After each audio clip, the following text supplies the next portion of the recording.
summer school's gone well, and the numbers are, as I said, better than I thought they might be, so that's good. And as Bobby said, we got 3 more weeks of it, so. Okay. All right.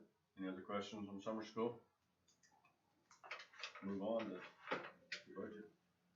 Yeah, let me pull this up real quick, and this is just a very brief review. Most of it I talked about, last week. Yeah, you better get in those cookies. This, yeah. Start talking budgets, so reach for the cookies. That's a good one. Open these up. As there's stuff hitting on those. And on the budget, most of what I wanted to make sure you understood is what we ended up with in our ending balances. And this was the part that I shared with you at the June board meeting, that I wanted to try to get our AD balances up at a certain level. I was concerned about Fund 4. I wanted to make sure we have enough in Fund 4 to cover our lease payments. I feel comfortable now. All in all, the dollars came in really good, you know, at the very end. In June, we received quite a bit of money coming back from DESIC at this time. So I was able to transfer enough into Fund 4 to get it up to $950,000. And I think we're at like 580, so it's like, we got video, audio now? No? Yeah. Okay, well, I got it up to, I think I transferred about 370 into Fund 4 to get that up to 950. That'll cover 2 years of lease purchase payments that we have for this year and the following year. Next year, I'm gonna try to get the same amount back in there and keep that built back up. We have 3 more years of lease payments on the administration. The last payment on that is 2023. When that happens, then we kind of reclaim 300,000 a year, which will help us start growing Fund 4 again. Operating fund, Fund 1, we transfer everything from Fund 2 to Fund 1. It's sitting at $2,582,717. I think that's going to hover right around the 19 to 20% range. Projection for next year, based on what I believe will be a reduction in state revenues, unless things bounce back. They keep saying they come out January, things will bounce back and things start opening up. But with the increase in cases here, it's going to be difficult. But right now, I'm estimating with the decrease in reductions that we may end up next year about 17.78% on our unreserved funds. And so that's kind of that's my projections right now. That's taking into account what I believe will be about $270,000 to $280,000 less in state monies for next year than we have this year, provided it doesn't go deeper than that. That's just based on what I believe Governor Parsons' projections will be. And so that's kind of where we are right now. I've already taken steps on this current fiscal year to downsize certified staff. We've downsized to this point 4 certified staff members. Going into the upcoming year, we're looking at additional 2 to 3 pairs that we're downsizing. You know, we're not going to fill those positions. And so that'll help kind of prop up the budget this year. It's difficult because you also have an unneeded expense, not an unneeded, you have a needed expense that you hadn't planned for with trying to reopen school. And so then your deficit spending just trying to get school open, right? So I'm kind of hoping on the back end we get some support from the county in that regard. I know the state has allocated a certain amount of money for statewide infrastructure for Wi-Fi and internet use. The SE's portion of that is $10 million, and that's $10 million for the entire state of Missouri. So I'm not holding out hope on a lot of dollars there. So I think we need to do what we can to take care of ourselves, and that's what we plan to do. And so right now, I'm kind of hoping that we can, we'll use our reserve to get through this. The whole purpose of this. And I've already made all the other estimates that I put in last month. I kept the same. You know, as far as what I think it's going to be with our SAT, our classroom trust, and our Prop C. So it's a very conservative budget, but I also think that's the way you got to go when you just don't know what's going to happen economically. So. And questions about anything? I just wanted you to see the hard number where we actually ended up. Bill, what was 4 positions now we've done away with? 4 positions this year. Remember what they are? I can tell you exactly. One, well, not completely 4. What I decided to do, we had the focus room at the elementary school. I decided to go ahead and hire somebody part-time on an hourly basis to do that, because that person can also help us coach. And that was a good thing. And so plus I think we're kind of grooving for a teaching position down the road, which is a good thing. So basically we're saving $35,000 on that decision. We are also downsizing the performance electives position at the middle school. That person resigned and took another position, so we're not filling that position. We also are downsizing the alternative school position. It used to be, they called it, the alternative school now is going to be combined with academic enrichment. So the alternative school position as in and of itself is no longer there. It's one less position combined into 2. And then the elementary sped position that we had open, we're not going to fill that. Marlena Barker, who came, is just our new special ed director, looked at caseload sizes. And caseload sizes will allow us to combine second and third grade into one position. Because I think we had 6 in one position and 13 in the other, as far as kids that are on IEPs in those 2 grade levels. So one person can handle 18, 19 students on that caseload. So, that's a special ed position, right? Is that, like, how much of that's federally funded? I mean, That's all through the state. I mean, that's That's state not- funded now. That's no federal money, No. that's all on us. Right. Okay. And the numbers, Well, and it's still, I mean, even on this, on the special ed side, you know, it's not all federally funded, it's all state funded as well, but that still stays the district budget as well. Because most of our federal funds, all our federal funds are title dollars. And sped's different, sped's just runs through the state. so what are the numbers again? I didn't hear. you. On like, On the, which you're ones? gonna take the position out, Mhm. so we're doing a second and third grade together, is that? Yes, is that there were correct? there were 6 students in second grade who had IEPs. And there were either 12 or 13 students in third grade who have IEPs. And we had a certified sped teacher for each grade level. So now we'll just have one for second and third grade to handle the caseloads of 18 kids. As opposed to one in second grade for a caseload of 6 and one in third grade for a caseload of 13. So in visiting with Marlena Barker, she felt that was very doable. Is there a maximum number of students for? No, I mean, it's the sweet spot would be, you could have teach up cases of 20, 25 kids. I just wondered if we got an influx of Right. students, what would happen? Then we might have to look at something different as far as getting additional help in. But if they're sitting there with 18 students in 2 grades, they should be able to handle that. How's that done? Are they like push in? Part of them are push in, part of them are pull out. They have a certain amount of time that's pull out, and there's time where they actually go to the classroom. And we're looking at changing the model on that, because if we do push in, really the pairs are the ones that should be doing push in. The certified staff are the ones that should be working with kids on a pull out basis. Sometimes we have certified staff that push in, but it probably isn't the best model to have. You really need to have them working individually with kids on a pull out basis. But we do both push in and pull out. And we have pairs for each of those grade levels. So they have support there also at the elementary level. The pairs that we downsized are at the middle school and high school level. So, What's the total budgetary impact? on the certified staff, 155,270 on certified. And that takes into account, I mean, that's just not the downsizes, that takes into account the new hires. Cause when I do the spreadsheet, I look at, okay, this person left, how much did we pay the new person to come in? In most cases, we save dollars on new hires.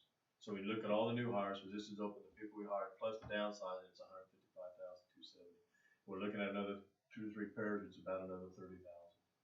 So the total amount saved on that would be about 185,000, 190,000 on those positions. Does the CARES money drop into, this year or next The year? CARES money we already received for FY. So it's in this year. Yes, it was used to backfill dollars on people that we paid for since March. And so we were able to use that to keep people employed, so we backfilled those dollars so it helped our FY20 budget.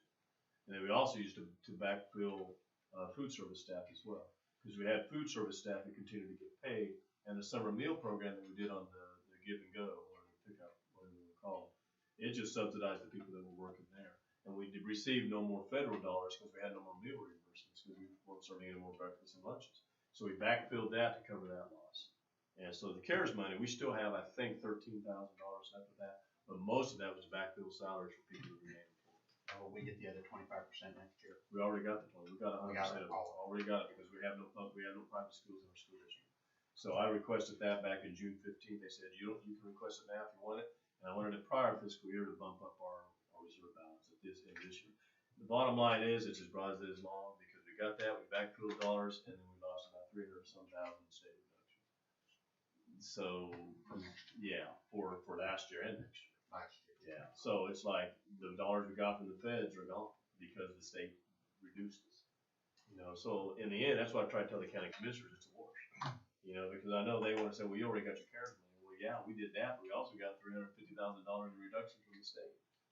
You know, so it's like, you know, put it in one hand and take it out of the other. You know, so that's the situation. So that was that was an even. So we're still trying to get school going, trying to find resources to do things we got to do. way we're gonna do it unless we get help from the county, is to dip into our reserves to make it happen, so. So the CARES money protected us for this past fiscal Absolutely. year, but we're exposed for next fiscal year, and that's what we're talking about using the reserve. Correct. And what I'm fearful of is if we have another extended school closing. Because, and I've had folks contact me already, what does that look like? I don't know. Because we were fortunate to be able to continue to pay folks in the past, but I'm not sure that's gonna happen again.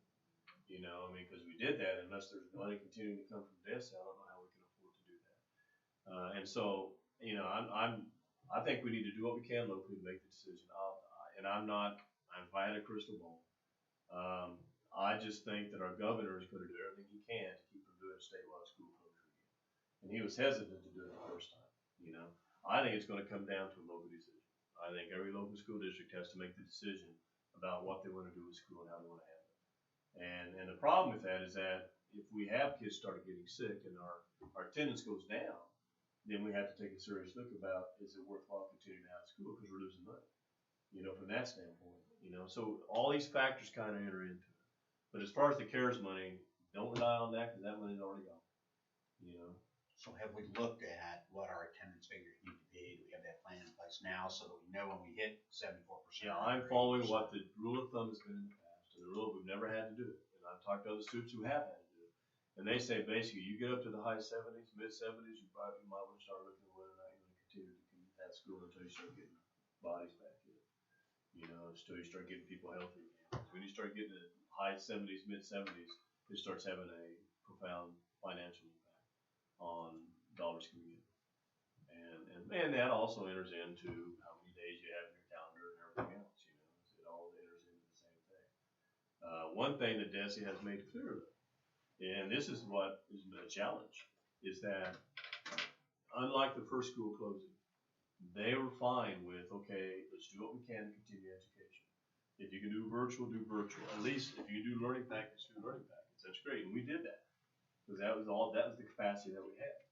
But they're making it very clear now that that's not an option. If you don't have school, you have an obligation to provide education to all your kids. And so basically they're saying figure it out, you know, or the bottom line, and they've got like different tiers of attendance that you can count for funding. But one of them is not if the kids stay home, you don't do nothing. Well, that's all you do. So you gotta figure out a way to reach those kids, and virtual is one option. And so as long as we can provide something to them, then we can continue to count the ADA for funding. You know, so that's why it's such a rub. That's why it's so important that we have multiple models of instruction to be able to get all of our kids no matter what happens, which makes it difficult for us. Well, and to complicate things, not only do you have the financial side to look at, you've got the risk factor of, you know, how many people are we putting at risk by staying in school whenever, you know, we have the virus to deal with. You know, so, I mean, that just complicates it. It does, and we're gonna work closely with the county health department. I mean, that's what we do. We've been fortunate, Howe County has been fortunate to only have, 45, 46 cases now, whatever we have. Right. Yeah, 52. So, I mean, yeah, it's going up, and it's gonna continue to go up. And we will have a positive case in Willow Springs School District. It's a matter of time. So we have to have our protocols in place in terms of how we're gonna handle that. And a big part of this is contact tracing. Because when we talk to the health department after that happens, they're going to know who are they around, you know, because we need to backtrack and find out who they were around. So we have to have mechanisms in place to make sure that we can narrow that down for them.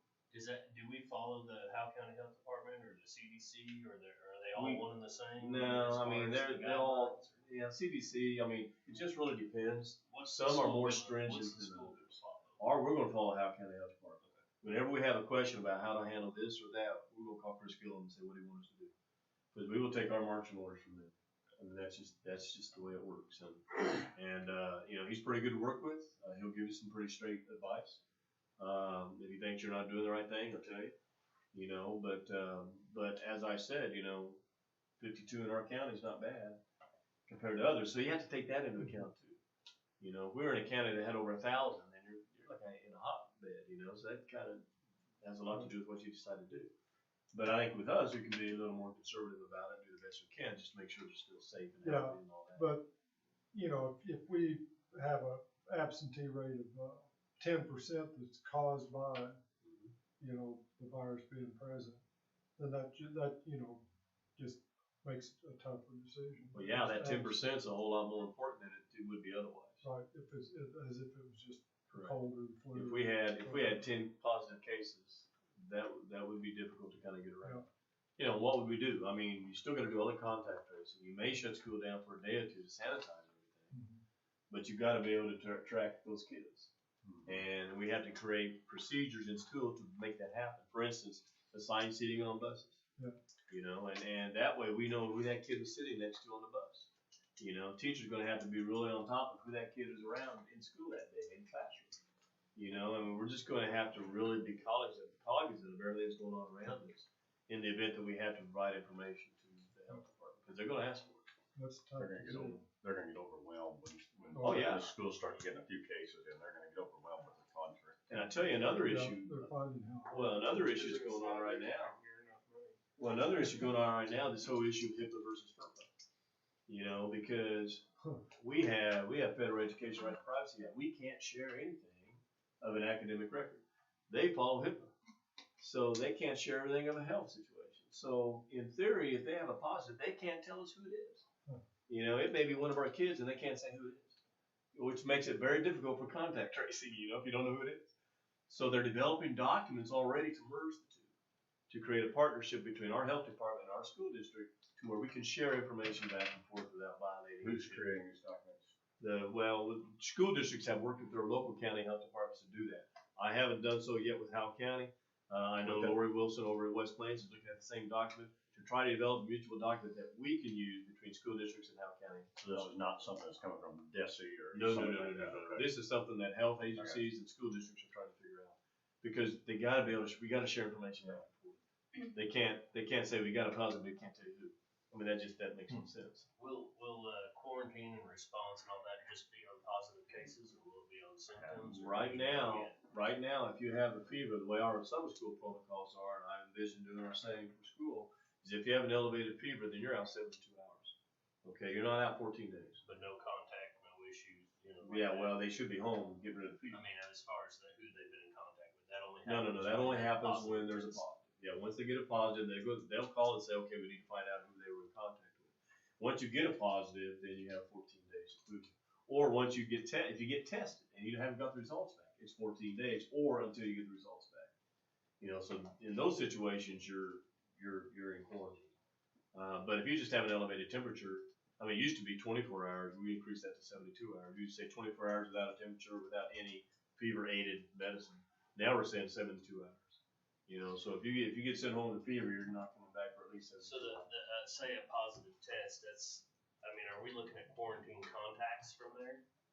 I mean, is that gonna affect our attendance? So like this kid gets test positive and then all these people they've touched or been around, are they gonna be quarantined? kids on bus also. It could. Right, so It I mean, could. our attendance could go.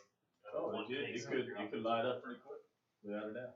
And that Could is, impact 100 people. but folks, that's the situation every school district's facing. Yeah, It's not just us. That is the issue with trying to get school reopened. That'd be your 10%. You know? Bill, yeah. on the front end, let's talk about the things we can actually do something about. Are we doing something to make sure that we have plenty of substitute teachers lined up, plenty of substitute bus drivers lined up? Yeah. You can foresee losing some of those guys. Yeah. We're short on all those people every Yeah, day, we so are. are we trying to get out in front of it in any way? Well, I don't know. Yeah, I mean, we're advertising all the time, trying to get people in. I think Robert told me that he may be losing a bus driver today, so we're down to even now. We have no. I mean, the only subs we have are Robert, Chris Rogers, and a couple other teachers. That's about it. So it's just they're not walking in the door. You know, I mean, that's the problem. Substitute teachers are hard to find anyway. I don't know if it's through DESE or is it through, the Department of Transportation anybody talked about relaxing the CDL driver, requirements. CDL I requirements. haven't heard anything at all. They won't let me drive a bus. You want to drive a bus? I said I drive an ambulance and they won't let me drive. If we can waive the requirement about board members, you can drive a bus again. Well, I'll drive. I know. I mean, you I would. can drive, I just I know, can't you pay. can't pay. Yeah. Yeah, to answer your question, Dean, that's a problem where things are better.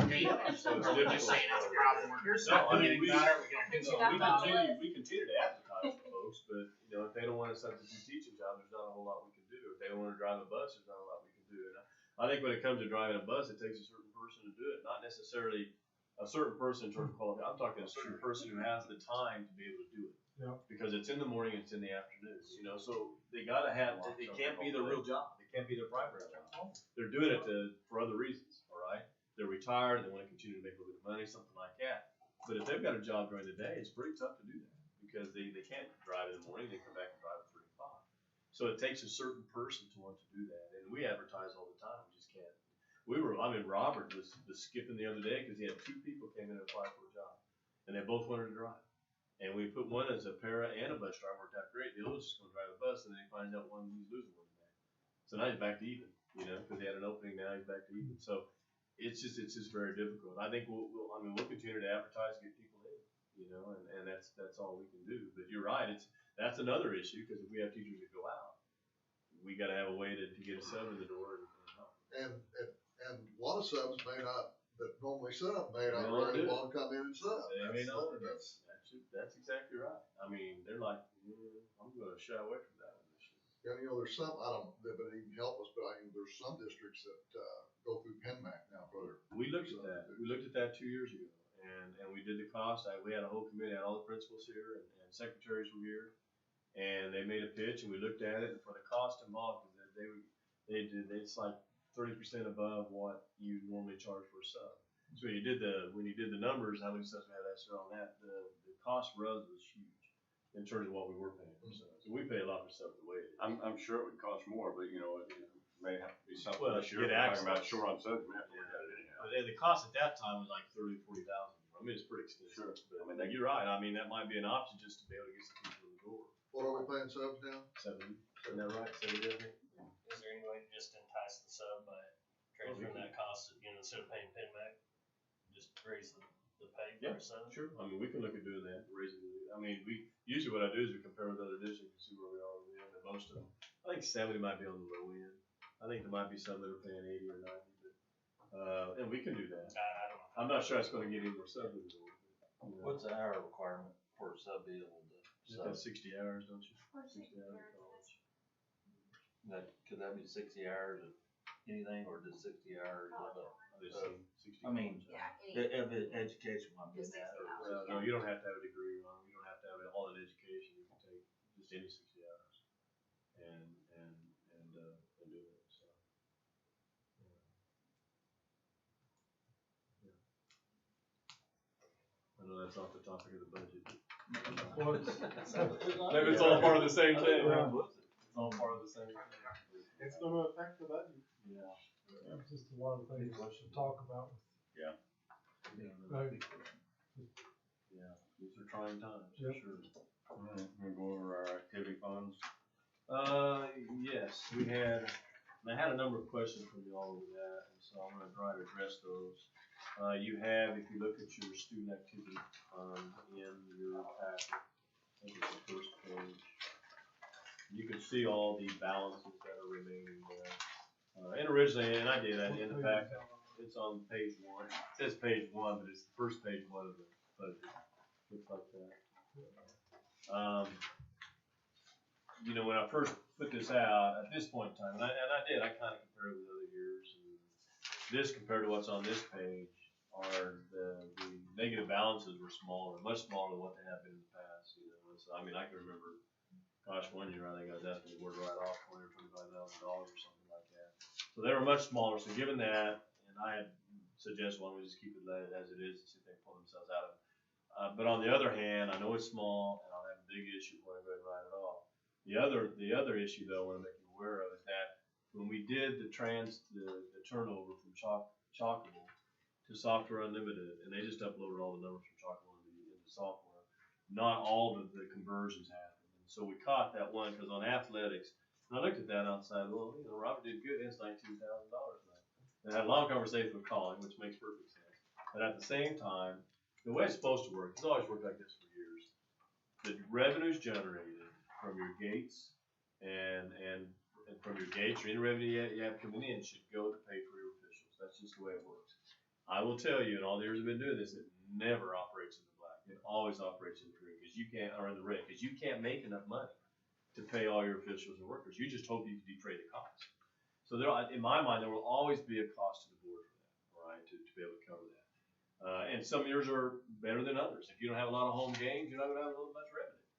And it gets even more expensive if you have playoff games, because part of that revenue goes to Michigan, am I right? So you don't get a lot of money out of that either. And so from that standpoint, when you look at on page 18 of your general ledger, the part that didn't carry over is there's 4 accounts there that states it's student activity athletic referees, student activity athletic referees, 2 of them, one's high school, one's middle school. Then student athletics fees and mileage at high school, student athletics fees and mileage middle school. And referees are exactly what they are. They pay all of our officials. And so the money generated from gate should turn around and pay for that. Fees and mileage are things that we pay. They pay coaches mileage if they go scout. We may pay fees for kids who want to get into a tournament. Fees for kids who want to go to a track and field meet, across country, whatever comes out of that. All right. So the total amount of that, when I added that up, was when you take those expenses, what should have happened, that $13,125 all the way down to $1177, should have carried over into the expense item under athletics. And that's the part that didn't carry over. All right, under athletics on the student activity page. When you do that, it leaves a balance of $39,635.56 in expenses. When you add that money to that, which it should have been, revenues are still $30,528, which leaves a deficit of $9,107.56 in the athletics fund. And so that's how much less they brought in. They couldn't cover for officials and fees and mileage.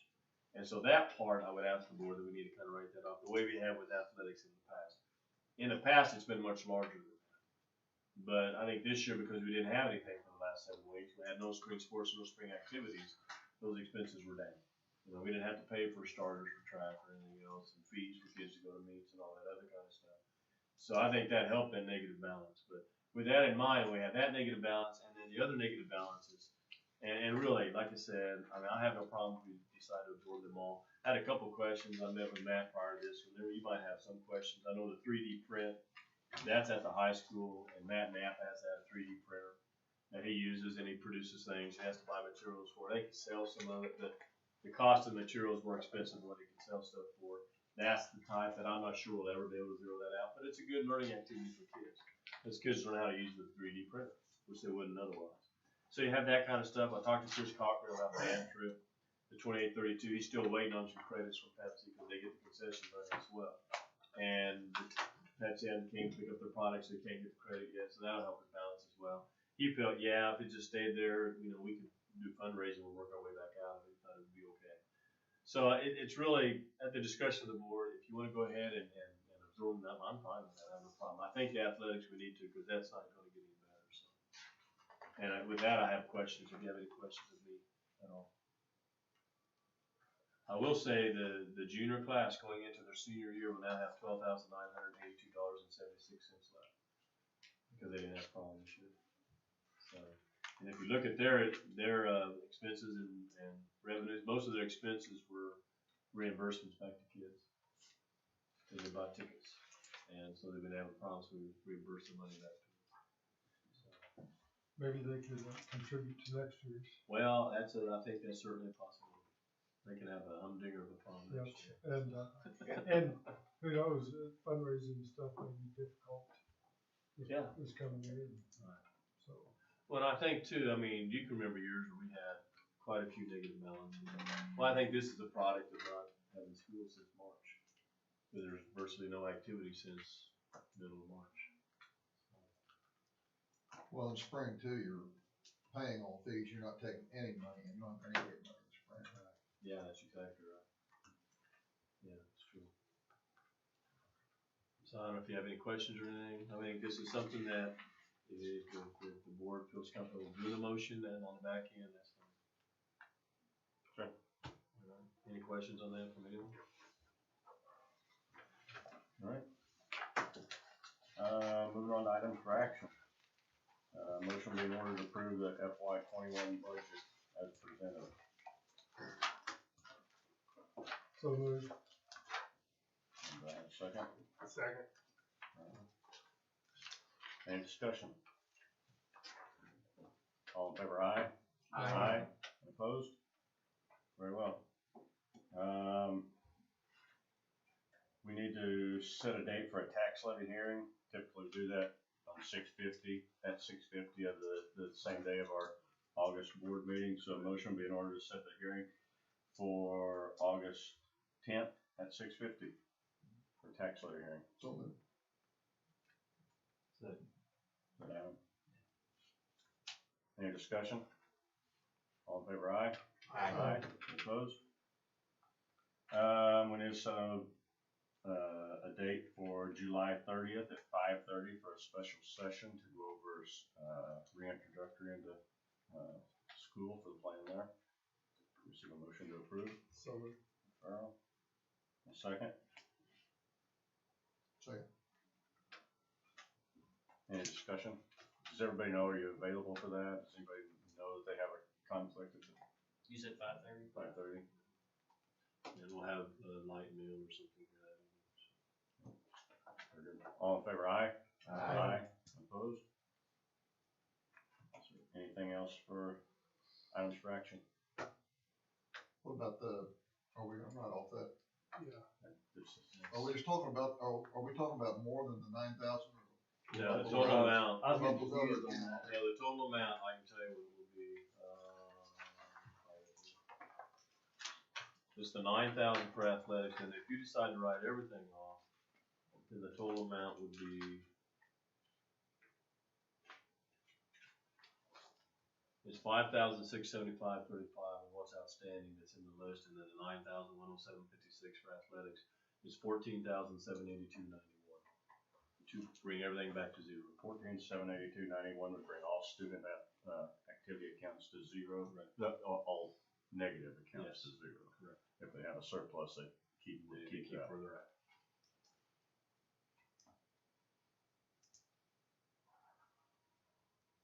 Break that down real quick, besides the athletics, what were the others? They were 862.67 for FBLA, 752 negative for elementary office, 2,832.76 negative for band trip, 3615 for tennis, That $36.15. $36.15. Tennis. $42.04 for elementary yearbook, $822.16 for 3D print, which is at the high school, and $164.44 for girls basketball. And how much was athletics? And athletics was $9,107.56.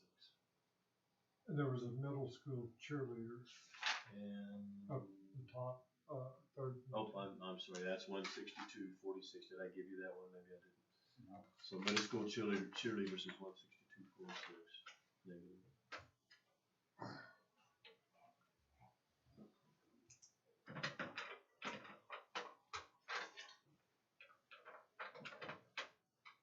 So on the band trip, they were continuing to, Fundraise.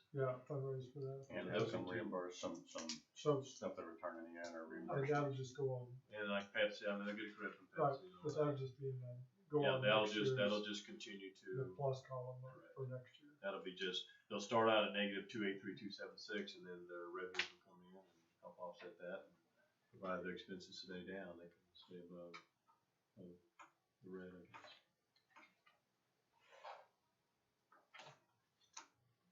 It makes me no difference if anybody wants to make a motion to, I mean, it's 6 one, half a dozen the other. They either know they're coming in with a negative balance and know where they're at. I don't know that there's an advantage either way. I think we kind of wiped the slate clean all year so far, I mean, for everything. Would you agree that we forgave a lot of things?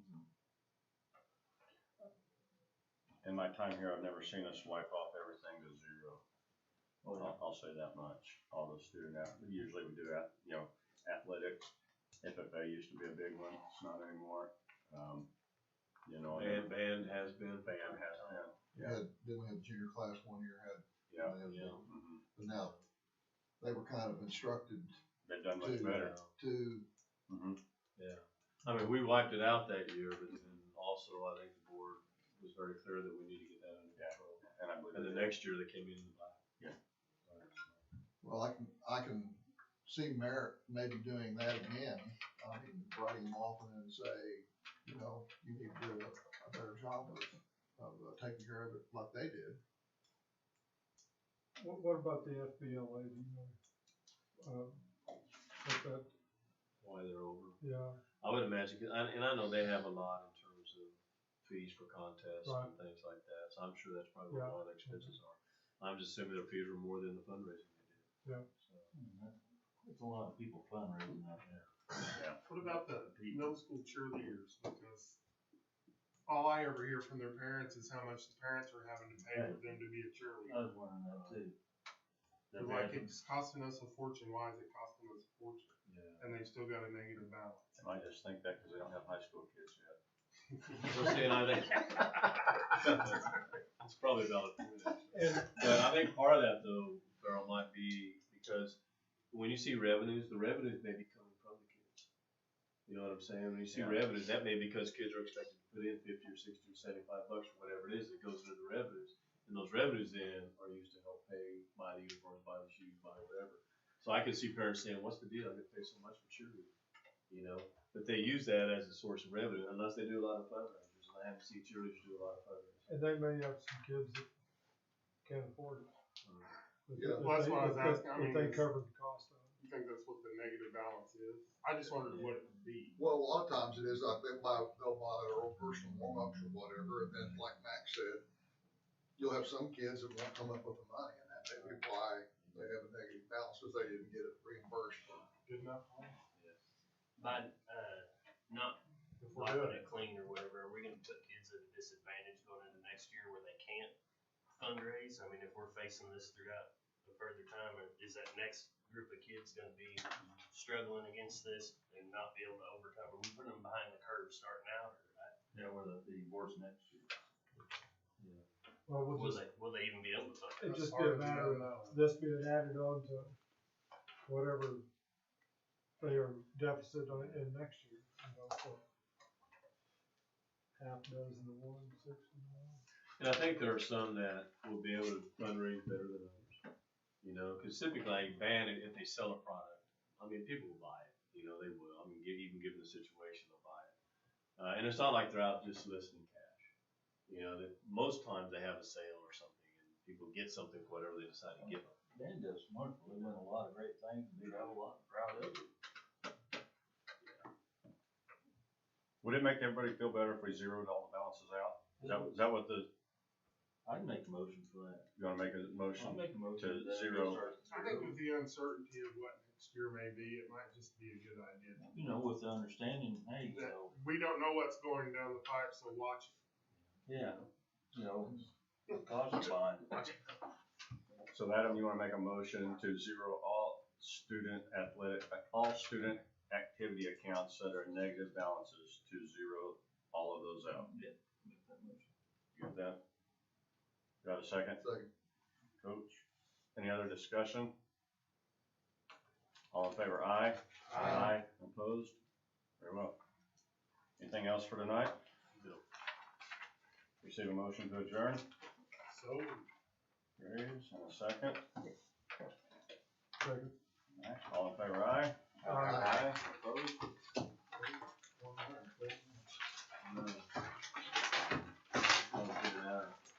I don't really bring anything for it. It's just standard 6:30 presentation. Thanks, everyone. You can have more, right? Can practice. You're gonna have more, All right? right, thank you all. I forgot about it. And if you guys, if any of you wanna come to any of those meetings, feel free. Because Jamie can upload hers. I know it's tough, cause I get all that, but I just wanted to at least extend it. Now, how many people did you say are on the committee? Oh, you're waiting on me?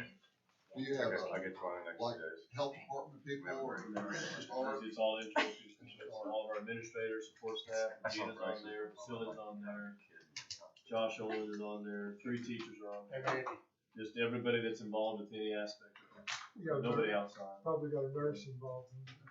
I do, yeah, Janet definitely, Janet's